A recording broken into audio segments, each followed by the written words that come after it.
Praise the Lord. Hallelujah. கர்த்தர் நாமத்துக்கு மகிமை உண்டாவதாக. செப்டம்பர் மாதம் 1ஆம் தேதி கர்த்தர் நம்மை அழைத்திருக்கின்றார். அவர் நம்மை ஒவ்வொரு நாளும் அவருடைய கிருபையால் தாங்கி வழிநடத்தியதற்காக நன்றி செலுத்தி இந்த மாதத்தின் முதல் தேதி கர்த்தர் நம்மை ஒவ்வொருவரையும் ஆசீர்வதிக்கவும் நம்முடைய தேவைகளை ஒவ்வொன்றும் சந்திக்கவும் நமக்காக அவருடைய ஆலயத்தில் நமக்கு முன்பே காத்துக் கொண்டிருக்கின்றார். அப்படியாக நாம் அனைவரும் ஞாயிற்றுக்கிழமையில் ஓய்வு நாளை கடைபிடிக்க வேண்டும். நீங்கள் போய் ஞாயிற்றுக்கிழமையில் அவருடைய ஆலயத்தில் கூடாரத்தில் நீங்கள் உங்கள் கால் பாதங்களை அடியடித்து உள்ளே வைக்கும் பொழுது கர்த்தர் உங்களை தொட்டு ஆசீர்வதிப்பார். உள்ளத்தின் ஆழத்திலிருந்து நீங்கள் கூப்பிடும் பொழுது கர்த்தர் உங்கள் தேவைகள் ஒவ்வொன்றும் இரட்டிப்பாக கொடுப்பார். அப்படியாக இந்த நாளில் நாம் அனைவரும் உள்ளத்தின் ஆழத்திலிருந்து அவரை கூப்பிடுவோம். அன்புள்ள ஆண்டவரே, எங்கள் சுமைகளை அல்லது பாரங்களை இலகுவாக்கும் என்று கேட்காமல் எதையும் சுமக்கத்தக்கதாக எங்கள் தோள்களை வலுவானதாக மாற்றும்படி ஜெபிக்கிறோம். எங்கள் கழுத்தை நெரிக்கும் கவலைகளையே நினைத்து அவைகளில் மூழ்கி விடாமல் இருக்கவும், எங்களை பற்றி நாங்களே அனுதாபப்பட்டுக் கொள்ளும் தீமையில் இருந்து நாங்கள் விடுதலை அடையவும், எங்கள் கவலைகள் மற்றும் பாரங்களை உம்முடைய அன்பின் பாதங்களில் இறக்கி வைத்துவிட்டு எங்கள் ஆத்துமாவில் இளைப்பாறுதல் அடையவும், எங்கள் சுமைகளை நாங்கள் சுமக்க வேண்டியதில்லை என்பதையும் அவைகளெல்லாம் நீர் எங்களுக்காக சுமந்து வருகிறீர் என்பதையும் நாங்கள் உணர்ந்து கொண்டு எப்போதும் உமக்கு நன்றி உள்ளவர்களாக ஜீவிக்க கிருபை தரும்படி ஜெபிக்கிறோம். ஆமென். நம்முடைய இந்த நேரத்தில் ஆண்டவரை நோக்கி உள்ளத்தின் ஆழத்தில் அவரை துதித்து மகிழ்ந்து பாடுவோமாக. கர்த்தரை துதிப்பேன்,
இப்பொழுது நாம் அனைவரும் ஆண்டவருடைய வார்த்தையில் கடந்து செல்வோம். ஆண்டவருடைய வார்த்தையில் ஜீவன் உள்ளது, உயிர் உள்ளது என்று நான் ஒவ்வொரு வாரமும் உங்களுக்கு நான் சொல்லிக் கொண்டிருக்கின்றேன். ஆண்டவருடைய வார்த்தையில் ஒவ்வொரு நாள் படித்து பயன்பெறுங்கள். உங்களுடைய கஷ்டங்கள், நோய்கள், கவலைகள், கண்ணீர்கள், ஒவ்வொரு பிரச்சனைகளும் நீங்கள் கர்த்தரிடத்தில் சமர்ப்பிக்கும் பொழுது கர்த்தர் உங்களை தொடுவார். உங்கள் கண்ணீரை துடைப்பார். உங்களுடைய கவலைகளை போக்குவார். உங்களுடைய தேவைகளை ஒவ்வொன்றும் அவர் இரட்டிப்பாக சந்திப்பார். உன் காரியத்தை வாழ்க்கை பண்ணும் கர்த்தர் உன்னோடு இருக்கிறார். அதனால் நீங்களும் நானும் எந்த விதத்திலும் நாம் சாத்தானுக்கு அடிமையாகாமல், சாத்தானுடைய வழியில் செல்லாமல், ஆண்டவருடைய பாதையில் செல்லும் பொழுது, அவரை நோக்கி உள்ளத்தின் ஆழத்திலிருந்து கூப்பிடும் பொழுது கர்த்தர் உங்கள் வார்த்தைக்கு செவி கொடுத்து உங்கள் தேவைகளை சந்திப்பார். அப்படியாக நீங்களும் நானும் உள்ளத்தின் ஆழத்திலிருந்து அவரை கூப்பிடும் பொழுது கர்த்தர் நம்மை தொடுவார், நம்மை தொட்டு ஆசீர்வதிப்பார். அவருடைய கிருபையால் நம்மை ஒவ்வொரு நாளும் தாங்கி வழிநடத்துவார். அவருடைய இரத்த கோட்டையில் நம்மை மூடி மறைத்துக் கொள்வார். அவர் இரத்தத்தால் நம்மை முழுவதும் உச்சம் தலைவிலிருந்து உள்ளம் கால் வரை அவருடைய இரத்தத்தால் கழுவி சுத்தப்படுத்தி நம்மை பரிசுத்தப்படுத்துவார். அப்படியாக நாம் அவரை உள்ளத்தின் ஆழத்திலிருந்து கூப்பிட வேண்டும். ஏனோ தானோ என்று அவரை நாம் ஜெபிக்க கூடாது, தியானிக்க கூடாது, ஆராதிக்க கூடாது. திருப்பலியில் நாம் செல்லும் பொழுது, அவருடைய திருப்பலியில் நாம் பங்கு கொள்ளும் பொழுது நம்மளுடைய மனதை ஒருமனப்படுத்தி அவரை நோக்கி நாம் துதிக்க வேண்டும். இன்றைய நாளில் அப்போஸ்தலர் 20ஆம் அதிகாரம் 16 நான் உங்களுக்கு வார்த்தைகளை கொடுக்கின்றேன். அப்போஸ்தலரான பவுலடிகளார் எழுதிய அந்த அதிகாரத்திலிருந்து நான் உங்களுக்கு கொடுக்கிறேன். திட்டமிட்ட காரியத்தை தீவிரமாக சரியாக செய்ய தீர்மானித்தார். அப்போஸ்தலரான பவுலடிகளார், பவுல் கூடுமானால் பெந்தகோஸ்தே பண்டிகை நாளிலே எருசலேமில் இருக்க வேண்டும் என்று தீவிர பட்டணத்தின் நிமித்தம் தான் ஆசியாவிலே காலம் போகாதபடிக்கு எபேசு பட்டணத்தை கடந்து போக வேண்டும் என்று தீர்மானத்தினால் மறுநாளிலே சாமு தீவு பிடித்து துரோகியோர் ஊர் துறையிலே தங்கி மறுநாள் மிலேத்து பட்டணத்துக்கு வந்தாராம். பவுலின் மிஷனரி பயணம் குழுவில் இருந்த லூக்கா பவுலின் ஊழிய பயணம் பற்றிய குறிப்புகள் புத்தகத்தை பராமரித்தான் என்பதை உறுதியாக அவர் நம்பினார். பெந்தகோஸ்தே பண்டிகை நாளிலே எருசலேமில் இருக்க வேண்டும் என்று தீவிர பட்டண நிமித்தமும் அதற்காக எபேசு பட்டணத்துக்கு போகாமல் கடந்து போக வேண்டும் என்பதும் எவ்வளவு நல்ல சரியான முடிவு என்பதை பதிவு செய்துள்ளார் அப்போஸ்தலரான பவுலடிகளார். கிறிஸ்தவ ஜீவியத்திலும் கர்த்தருடைய சித்தத்தை நிறைவேற்றுவதில் நமது தீவிரமும் தீர்மானமும் மிகவும் முக்கியமாக கருதப்பட வேண்டும் என்று நாம் இதன் மூலம் அறிந்து கொள்ள வேண்டும். பெந்தகோஸ்தே நாளில் அப்போஸ்தலரான பவுலடிகளார் எருசலேமில் இருக்கும்படி விரும்பினார். அறுவடையின் முடிவில் நன்றி செலுத்தும் யூதர்களின் பழமை வாய்ந்த பண்டிகையாக அது இருந்தது. அதே சமயத்தில் கிறிஸ்தவ சபையின் ஆரம்பமாக பரிசுத்த ஆவியானவரின் பொழிவு நிறைந்த பண்டிகையாகவும் அது விளங்கியது. பவுல் கர்த்தர் செய்த மகத்துவமான காரியங்களை சபை விவங்களுடன் எருசலேம் சபையாருடன் பகிர்ந்து கொள்ள ஆயத்தமாயிருந்தாராம். எல்லா மக்களின் மத்தியிலும் இயேசுவின் நாமம் என்ற இரட்சகரின் ஒளி எப்படி பிரகாசித்தது என்பதை விளக்க விரும்பினார் அப்போஸ்தலரான பவுலடிகளார். இந்த பவுல் தன் மன விருப்பத்தின்படியும் திட்டத்தின்படியும் எருசலேமுக்கு செல்ல வாஞ்சியாய் இருந்த போதிலும் எது நல்லது, எது அவசியமானது என்பதை தீர்மானம் செய்வதிலும் கருத்துள்ளவராய் ஞானமாக தீர்மானம் எடுப்பது ஒரு சவாலாகும். கர்த்தருக்கு பிரியமாய் தீர்மானம் எடுப்பது மிகச் சிறந்தது. நம்முடைய வாழ்க்கையில் நாம் ஒவ்வொரு தீர்மானமும் எடுப்பது அது ஒரு சவாலாக இருக்க வேண்டும். அது கர்த்தருக்கு பிரியமாய் இருந்து அந்த தீர்மானத்தை எடுத்து நாம் சரியான வழியில் நடப்போம் என்றால் அதுதான் மிகச் சிறந்தது. நீங்கள் வலதுபுறமாய் சாயும் போதும் இடதுபுறமாய் சாயும் போதும் வழி இதுவே, இதிலே நடங்கள் என்று நமக்கு பின்னாலே சொல்லும் வார்த்தையை நமது காதுகள் கேட்கும். நம்முடைய வாழ்க்கையில் நாம் ரைட்டில் போனாலும் சரி, லெப்டில் போனாலும் சரி, இந்த வழி இதிலே நடக்க வேண்டும் என்று நமக்கு பின்னால் வார்த்தைகளை கொடுக்கும் கர்த்தர். அந்த வார்த்தைகளை கேட்டு நாம் அதன்படி நாம் செல்ல வேண்டும். ஏசாயா 30:21 வாசித்து பாருங்கள். தேவனே நமது சிறந்த வழிகாட்டி, ஆண்டவர் ஒருவரே நமக்கு சிறந்த வழிகாட்டி. அவரே நம்மை படைத்தவர். அதை நீங்கள் புரிந்து கொள்ளுங்கள். அவரால் நம் எதிர்காலத்தை பார்க்க முடியும். நாம் ஒவ்வொரு நாள் வாழ்க்கையில் நம் பயணத்தை செல்லும் பொழுது அவரால் மாத்திரம் நம்மளுடைய எதிர்காலத்தை கணிக்க முடியும். இதை நீங்கள் புரிந்து கொண்டு ஒவ்வொரு நாளும் அவருடைய பாதையில் செல்லுங்கள். நம்முடைய ஆத்துமாவை காத்துக் கொள்வதற்கும் ஆவிக்குரிய ஜீவியத்தில் முன்னேறுவதற்கும் நமக்கு தீர்மானங்கள் மிக மிக அவசியம். தானியேலின் தீர்மானம் பரிசுத்தத்திற்காக, கரையற்ற தூய்மையான வாழ்க்கைக்காக எடுத்துக் கொள்ளப்பட்ட தீர்மானமாகும். தானியேல் ஒரு சிறந்த தீர்மானத்தை எடுத்ததினாலே கர்த்தர் அவனை கனப்படுத்தினார். படித்து பாருங்கள். தானியேல் 1:8 வார்த்தைகளை படித்து பாருங்கள். அவர் அந்த சிங்க கெபியில் அவர் பயத்தோடும் நடுக்கத்தோடும் வாழ்ந்து கொண்டிருந்தார். அந்த சிங்க கெபியில் ஏன் அந்த சிங்க கெபியில் அந்த நடுக்கத்தோடு இருந்தார் என்றால், அங்கே சிங்கம் அவரை கர்ஜிக்க தூண்டியது. அந்த சிங்க கெபியில் அவரை தூக்கி உள்ளே போட்டுவிட்டார். ஆனால் தானியேல் என்பவர் அந்த பயத்தோடு அந்த சிங்கத்தில் பக்கத்தில் அருகில் அமர்ந்து கொண்டு பயபக்தியோடு இருந்தார். எந்த அளவிற்கு பயபக்தியோடு இருந்தார்? ஆண்டவரை நோக்கி அவர் ஜெபித்தார். ஆண்டவரை நோக்கி அவர் ஜெபித்தார். அப்போது அந்த சிங்கத்தின் வாய்கள் மூடப்பட்டன. நாம் அப்படியாக தானியேலை போல் நாம் ஜெபித்துக் கொண்டிருக்கின்றோமா? எசேக்கியா கர்த்தருக்கு பஸ்காவை ஆசரிக்கும்படி எருசலேமுக்கு வாருங்கள் என்று இஸ்ரவேலர் யாவரையும் அழைக்க தீர்மானம் பண்ணினார். 2 நாளாகவும் 30:5 வாசித்து பாருங்கள். தேவனுடைய மக்கள் அவருடைய கட்டளைகளுக்கு கீழ்ப்படிவோம் என்னும் உண்மையான உறுதியான தீர்மானத்துடன் அவரிடம் திரும்பி வந்தனர்கள்.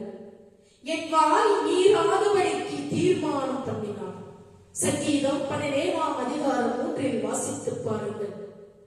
தாவீது சொல்லுகிறார், அநேக பாவங்களுக்கு நம் வயதான் காரணம், அநேக பாவங்களுக்கு நம்முடைய வாய்தான் காரணம். வீண் வார்த்தைகளை, வீண் பேச்சுகளை பேசாமல் கர்த்தருடைய வார்த்தைகளையே பேச தீர்மானம் செய்வோம் என்று தாவீதானவர் சொல்லுகிறார். சங்கீதத்தை எடுத்து படித்து பாருங்கள். ஒவ்வொரு வார்த்தையிலும் நமக்கு மிகவும் முக்கியமான வார்த்தைகள் நம்முடைய வாழ்க்கைக்கு. பவுல் பெந்தகோஸ்தே பண்டிகையில் கலந்து கொள்ள எருசலேமுக்கு செல்ல தீவிரப்பட்டார் என்று பார்க்கிறோம். தீவிரப்படுதல் என்பது முடிந்தவரை விரைவாக அதன் இலக்கை அடைவதை உறுதி செய்வதற்கு எடுத்துக்கொள்ளும் ஒவ்வொரு முயற்சியும் குறிக்கிறது. எஸ்தரா 8:14 வாசித்து பாடுங்கள். ராஜாவின் ஆணையின் அவசரத்தையும் முக்கியத்துவத்தையும் வலியுறுத்துகிறது. யாத்திராகமம் 12:11 வாசித்து பாருங்கள். அந்த குறிப்பிட்ட இரவில் இஸ்ரவேலர் அனைவரும் பாஸ்காவை புசித்துவிட்டு எகிப்தை விட்டு புறப்பட்டு செல்ல ஆயத்தமாய் இருக்க வேண்டும் என்ற தீவிரத்தை குறிக்கிறது. தேவன் சொன்னவாறு எல்லாம் நடந்தன. கர்த்தர் சொன்னவாறே, கர்த்தருடைய வார்த்தைகள் சொன்னவாறு எல்லாம் நடந்தன.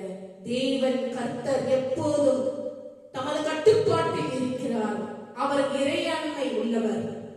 தேவனுடைய சித்தம் மற்றும் திட்டம் நமது வாழ்க்கையில் எப்போதும் சரியான நேரத்தில் சரியான வழியில் செயல்பட ஆண்டவரோடு இணைந்து துரிதமாய் செயல்படுவது மிகவும் அவசியம். அப்படியாக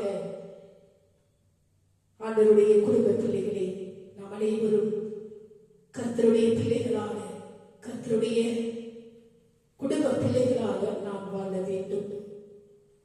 நாம் ஒவ்வொரு நாளும் அவரை நோக்கி நாம் கூப்பிடும் பொழுது கர்த்தர் நம்முடைய ஒவ்வொரு தேவைகளையும் சந்திப்பார். நம்மளுடைய ஒவ்வொரு பிரச்சனைகளையும் தீர்த்து வைப்பார். நீங்கள் அப்படியாக ஆண்டவரை நோக்கி ஒவ்வொரு நாளும் கூப்பிட்டு பாருங்கள். இந்த நாளில் நாம் அனைவரும் காணிக்கைக்கு கடந்து செல்வோம். மீண்டுமாக அவருடைய திருவிருந்தில் நாம் ஒவ்வொரு பங்கு கொண்டு கர்த்தரை நோக்கி நாம் துதித்து அவரை நோக்கி பாடுவோமாக.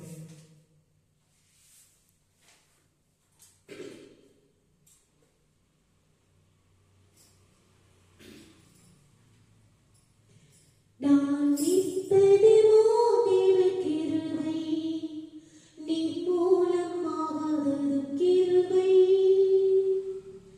நான் நிற்பது மோதிர கிருபை, நீ மூலமாவதது கிருபை.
திருவிழத்தில் பங்கு கொண்டு உள்ளத்தின் ஆழத்திலிருந்து அவரை நாம் துதிக்கும் பொழுது அவருடைய திருவிழத்தில் பங்கு கொள்ளும் பொழுது கர்த்தர் உங்களையும் என்னையும் ஆசீர்வதிப்பார்.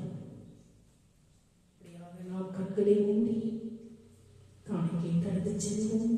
திருவிழத்தில் பங்கு கொள்வோம்.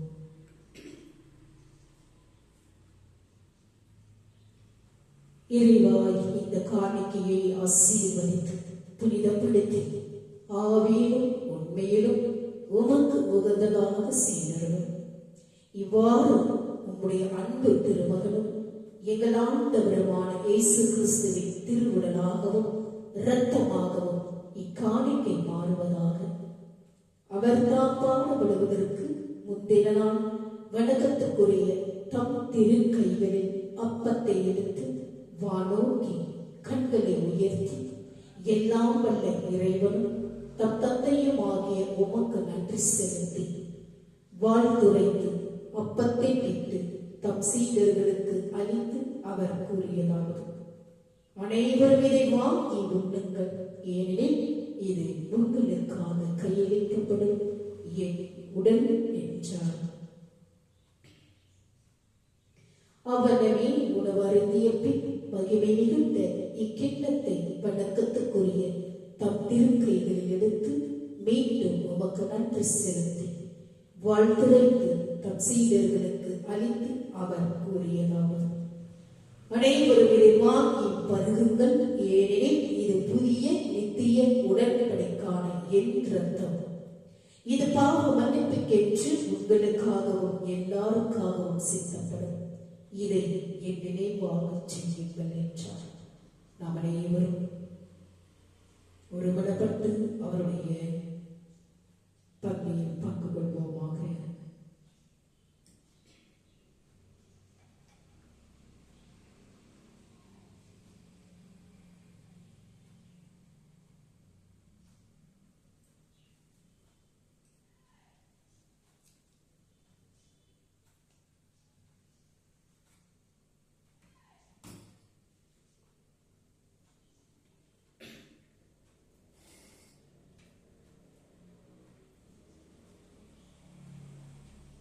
கடைசியாக நாம்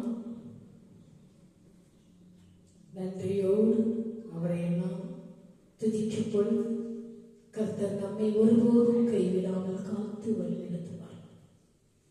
கர்த்தருக்கு காத்திருப்போர் நாம் ஒவ்வொருவரும் வெட்கப்பட்டு போவதில்லை. நிச்சயமாய் முடிவுகள் உண்டு. நம்பிக்கைதான் காரணம். நாம் நம்பிக்கையோடு கர்த்தரில் நாம் நம்பிக்கை வைக்கும் பொழுது அந்த நம்பிக்கை வீண் போகாது.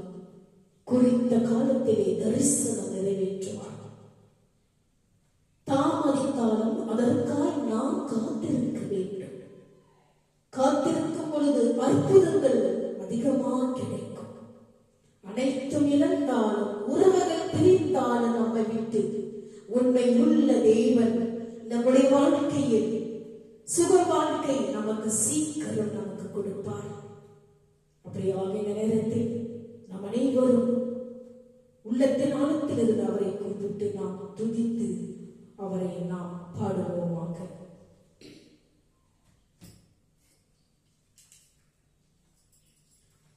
கர்த்தருக்கு காத்திருப்போம், வெட்கப்பட்டு போவதில்லை. நிச்சயமாய் முடிவு உண்டு, நம்பிக்கை வீண் போகாது. கர்த்தருக்கு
அவருடைய ஆசீர்வாதத்தை உள்ளத்தின் ஆழத்திலிருந்து அவரை நாம் துதிக்கும் பொழுது அவருடைய ஆசீர்வாதம் நிச்சயம் நமக்கு பலனளிக்கும்.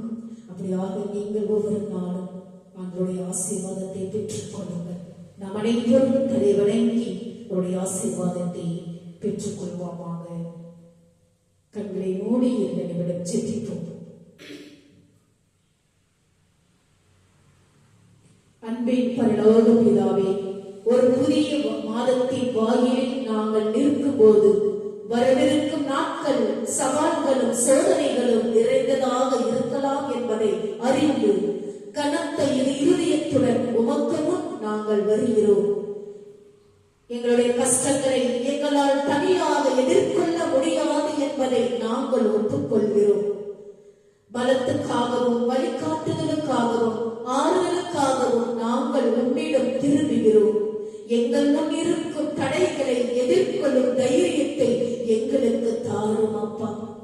நிச்சயமற்ற வாழ்க்கையில் உறுதியான முடிவுகளை எடுக்க உமது ஞானத்தால் எங்களை நிரப்பி நாங்கள் எங்களை மிஞ்சி உணரும் போது உமது கிருபையால் எங்களை சூழ்ந்து கொள்ளும். அன்புள்ள ஆண்டவரே, ஒவ்வொரு நொடியிலும் உமது பிரசன்னத்தை எங்களுக்கு நினைவூட்டும். துன்பங்களின் மத்தியிலும் நீர் பவுலுடன் இருந்தது போல நாங்கள் உண்மை நம்பினால் நீர் எங்களுடன் இருக்கிறீர். துரோவா நகரில் பவுல் நள்ளிரவில் பிரசங்கித்துக் கொண்டிருந்த போது ஐந்துவி என்ற இளைஞன் அயர்ந்து தூங்கி 3வது மாடியிலிருந்து விழுந்தான்.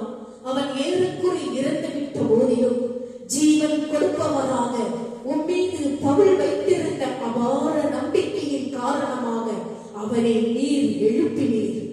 எப்பொழுதும் எல்லா சூழ்நிலைகளிலும் ஒரு அதிசயத்தை காண நாங்கள் உண்மை நெருங்கி இருக்கத்தக்கதாக அத்தகைய விசுவாசத்தை நாங்கள் கொண்டிருக்க எங்களுக்கு நீர் உதவும். இயேசுவின் அருமையான நாமத்தில் ஜெபிக்கிறோம் எங்கள் ஜீவனுள்ள நல்ல பிதாவே, ஆமென். என் ஆத்துமாவே கர்த்தரை ஸ்தோத்திரி, என் முழு உள்ளமே அவருடைய பரிசுத்த நாமத்தை ஸ்தோத்திரி. என் ஆத்துமாவே கர்த்தரை ஸ்தோத்திரி, அவர் செய்த சகல உபகாரங்களையும் மறவாதேயும். நம் அனைவரும் தலைவணங்கி அவருடைய ஆசீர்வாதத்தை பெற்றுக் கொள்வோமாக. நம்முடைய ஆண்டவராகிய இயேசு கிறிஸ்துவின் கிருபையும் பிதாவினுடைய அன்பும் பரிசுத்த ஆவியினுடைய அந்யோன்யம் ஐக்கியமும் நம்மோடும் நம்முடைய குடும்பத்தோடும் யாரெல்லாம் இந்த யூடியூப் சேனலை பார்த்து கொண்டிருக்கின்றார்களோ ஆண்டவருடைய வெளிச்சமானது உங்கள் மேல் பிரகாசமடையத்தக்கதாகவும் ஆண்டவர் வரும் மற்றும் உங்கள் மேல் சந்தோஷம் சமாதானம் என்றென்றும் நிலைத்திருப்பதாக. ஆமென். May God bless you. நீங்கள் அனைவரும் ஆண்டவரை நோக்கி கூப்பிடுங்கள். உங்கள் கண்ணீர்களை துடைப்பார். உங்கள் நோய் நொடிகளை தொட்டு அவருடைய தழும்புகளால் தொட்டு சுகமளிப்பார். அவருடைய ஆணைப்பட்ட கரம் உங்களுடைய உடலில் ஒவ்வொரு உறுப்புகளிலும் இறங்கும். அப்படியாக நீங்கள் நோக்கி கூப்பிடுங்கள். அப்பா தகப்பனே, என்னை தொடும் தகப்பனே, நான் பல பிரச்சனைகளால் நான் வாழ்ந்து கொண்டிருக்கின்றேன். சாத்தானானவன் என்னை வஞ்சித்துக் கொண்டே இருக்கின்றான். என் வாழ்க்கையில் சோதனைகள், பிரச்சனைகள், கவலைகள், கண்ணீர்கள் சூழ்ந்து கொண்டிருக்கின்றன. எதையும் எதிர்கொள்ளாமல் நான் தவித்துக் கொண்டிருக்கின்றேன். எந்த பிரச்சனைகள் வந்தாலும் என்னால் அதை தாங்கிக் கொள்ள முடிவதில்லை. குடும்பங்களில் பல பிரச்சனைகள் சூழ்ந்து கொண்டிருக்கின்றன. குடும்பங்களில் ஒற்றுமை, சமாதானம், சந்தோஷம் இல்லை. பல பிரச்சனைகள், கடன் பிரச்சனைகள் சூழ்ந்து கொண்டிருக்கின்றன. குடும்பங்களில் ஒவ்வொருவரும் நாங்கள் எங்களுடைய அன்பை பகிர்ந்து கொள்ளாமல் பசாசன வழியில் நாங்கள் வாழ்கிறோம் என்று எங்களுக்குள்ளே ஒரு கேள்விகளாக இருக்கின்றன. அப்படியாக எங்களை தொடும் தகவலே, நோயினால் அவஸ்தைப்பட்டுக் கொண்டிருக்கும் ஒவ்வொரு பிள்ளைகளை நீர் இந்த நேரத்தில் தொடும் தகப்பனே. என் நோய்கள் என்னவென்று எனக்கு தெரியவில்லை. என் நோய்களை எப்படியும் நான் அறிந்து கொள்ள முடியும். என் நோய்களை, என் உடம்பில் எந்த இடத்தில் நோய்கள் இருக்கின்றதோ அந்த இடத்தை உன் ரத்தத்தால் கழுவி என்னை அந்த இடத்தில் பரிசுத்தப்படுத்துங்கப்பா. உன் தழுவுகளால் அந்த இடத்தை தொட்டு சுகமடைங்கப்பா. உதாரிப்பட்ட கரம் அந்த இடத்தில் இறங்கட்டும் தகப்பனே. உச்ச தலையிலிருந்து உள்ள கால்வரை தொட்டு என்னை ஆசீர்வதிங்கப்பா. எனக்கு எங்கெல்லாம் வலிகள், நோய்கள் இருக்கின்றதோ அங்கெல்லாம் தழுவுகளால் தொட்டு சுகமடைங்கப்பா. உதாரிப்பட்ட கரம் என்னுடைய உடம்பில் உள்ள ஒவ்வொரு உறுப்புகளிலும் இறங்கட்டும் ராஜா, இறங்கட்டும். ஆண்டவர் சொல்கிறார், என்னை நோக்கி கூப்பிடுங்கள், உங்களுக்கு நான் தகுந்த பலனை தருவேன் என்றார். என் நாமத்தினால் நீங்கள் எதை கேட்டாலும் அதை நான் தருவேன் என்றார். ஏன் கூப்பிடுவதில்லை? உள்ளத்தின் ஆழத்திலிருந்து கூப்பிட்டு பாருங்கள். பிரியமானவர்கள், நீங்கள் அனைவரும் ஆண்டவருடைய பிள்ளைகள். கூப்பிடுங்கள்.